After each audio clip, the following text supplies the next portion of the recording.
Hey everybody, how's it? Aloha. Okay, new band, new song. I'm going to say that this is pronounced Kyuss. Kind of looks like that's what they're trying to get at, but obviously, if not, be gentle. Let me know how to say the name right. And the song is going to be Gardenia. Now I hear that a lot of people that like Tool enjoy their music as well. So I look forward to that. I try not to let that rent any space in my head so that when I'm listening to it, I give it good ears, but obviously, if I hear anything that might be any kind of similarities between the two, I'll call it out. So I want to thank you guys, like usual, for the support, the comments, and everything. Those are so cool. I love reading that. Sometimes late at night, I'm like going, hey, after I have a libation or two. Hey, that's good fun. Thank you so much for the comments. They're really cool. Also, thank you for so many folks that have been buying me a cup of coffee in the course of the last 6 months. That's right, 6 months I've been doing this now. As you know, you guys know, any advertisement runs on these videos that I do doesn't monetize my channel. So if you'd like to support me, buy me a cup of coffee. That would be super cool beans. Anyhow, so let's do this. Kyuss Gardenia. All right.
Okay, this is full-on power, straight-up rock going on here. It doesn't get any more visceral rock and roll than this, in my small opinion, as your old Decomposer. What I loved at the beginning is, first of all, the guitar sound, very raw, not a heavily compressed, and then a purposefully very warm EQ'd crunch sound. I don't mean warm like this, like the warm overtakes the super high ends of it, but definitely the higher end of the guitars, at least the way I hear it, of that, you know, the riff that's going on in there, has an EQ treatment where maybe the higher, the super crispy ends have been kind of rolled off, and the beef of it may be at about 8K, which is, you know, blah, blah, blah, talk EQ wise. The bass. You know how I am about the bass. I hunt the bass. I hunt the bass. That is my thing. You guys hunt all the birds and stuff. I'm always hunting the bass. The bass is at the bottom. I want to find it. I want to hear it. I want to feel it.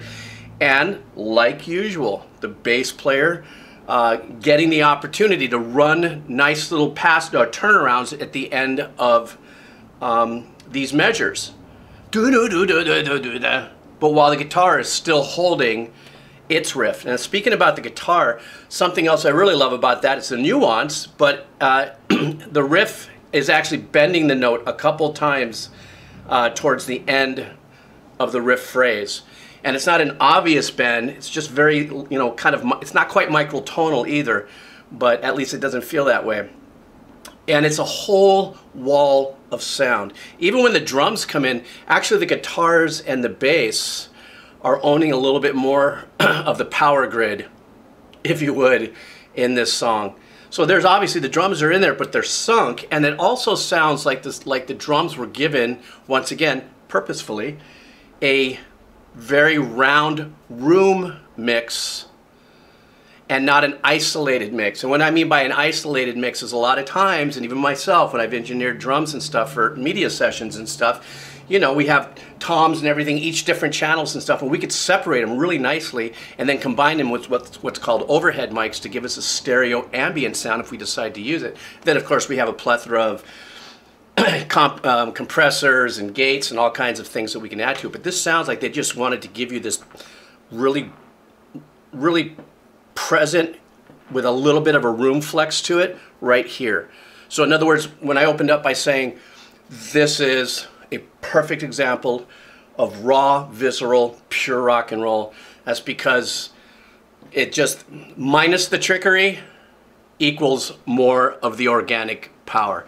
Now the vocals, obviously, first time I'm ever hearing this band, and they are tucked fairly in the back a little bit because the guitars are so much in your face. But I'm going to listen now for the rest of this, because the next stop I'm going to listen to now, spend a quality time listening to the vocal and stuff. So let me move back a little bit, stand by, here we go. Oh, baby, we'll make it love unto you.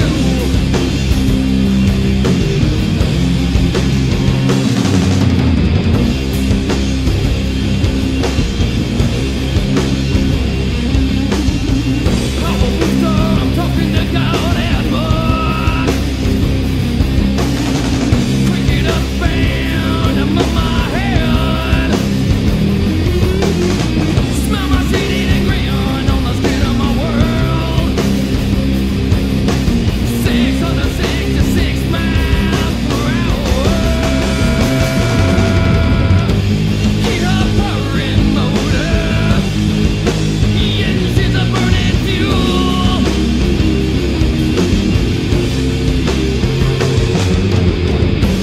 Push it over, baby. We're making love.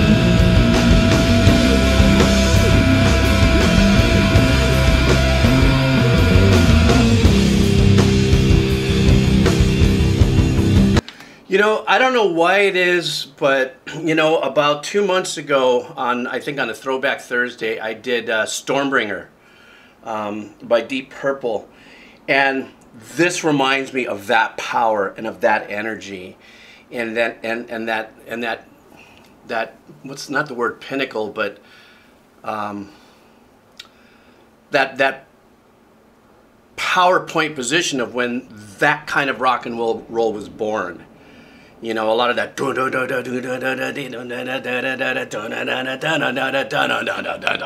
know, that was the Stormbringer thing.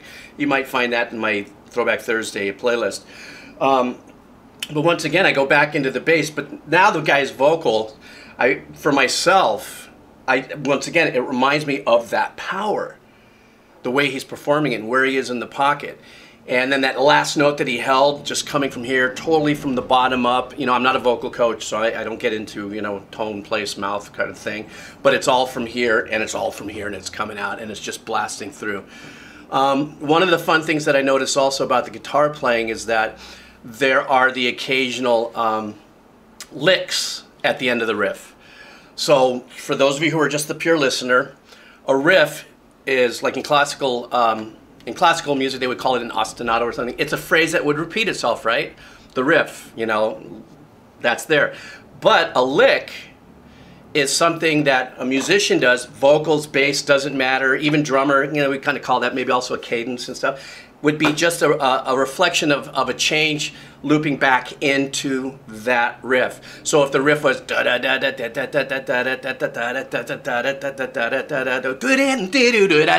you know, that could be considered, if it doesn't repeat itself, that could be considered an artistic lick at the end of a riff. So it varies. There's a little bit of a harmonic happens, there's a little bit of a double stop slide that happens, all of pure metal bluesy kind of vibe and stuff. And so I wanted to just rinse on that really quick. All right, I'll go back a little bit. Here we go.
Okay, you see me losing it right here.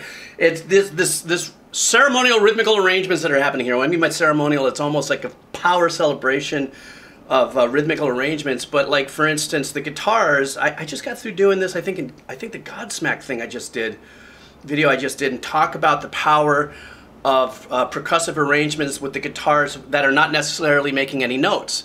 So the striking of the strings while the wah pedal, which is actively becoming part of a percussive arrangement and not a tonal arrangement. So now, because I don't know the band, I don't know if it's one guitar player who's doubling, you know, the guitar, or if it's two guitar players, but it is obvious that it's two separate tracks. First, on this side, they started with the, you know, the waka, you know, no tone, purely percussive. Then it drifted over to this side, and now you're having a slightly more melodic rhythmical arrangement starting to happen here. But come on, guys, the bass. Who's the bass player on this? I don't know. I don't have any information in front of me. You know, when I click on links and people say, check this out, I just go to Spotify and I go, oh, there it is, bada bing. And that bass player, maybe the bass player wrote this song because there's so much of the emphasis of his arrangement is so present. You know, even in the parts where the drummers, you know, is going pretty straight and stuff, and the guitars are doing their power chords, the bass player's, you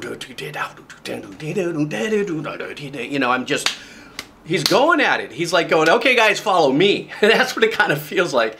And I love the raw sound of that bass, like maybe like a twin 12-inch, you know, cabinet. And I can't even imagine since I don't know when this was recorded, I'm not going to begin to even take a listen. I'm not that sonically attuned to be able to decipher what speakers are being used or whatever the case is, but it's very pure, very raw, very absolutely sick AF. All right, here we go. You like the way I protected my language there?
You know, maybe it's because I've never heard the band before and I'm not used to, you know, like I always talk about the engineering and how important engineering is and how they become part of the band when it comes to recorded works.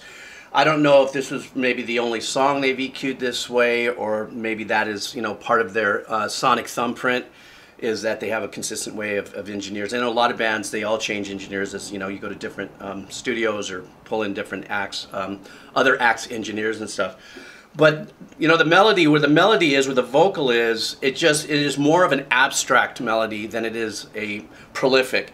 So prolific meaning like it's something that is right out in front, you can hear it, you can hang on to it for a hook.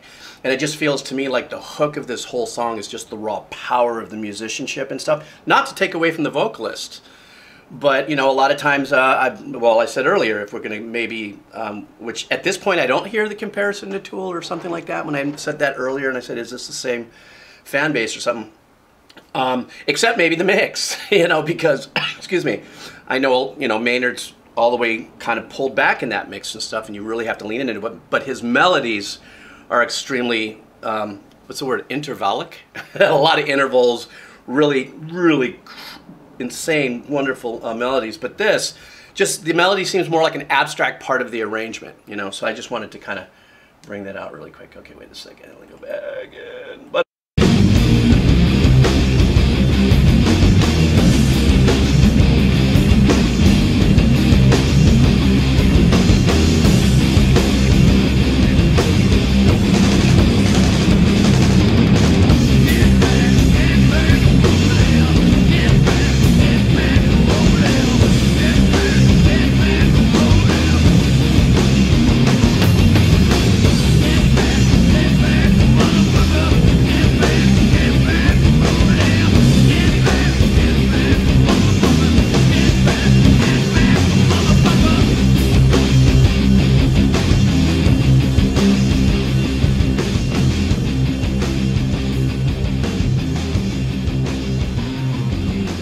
God.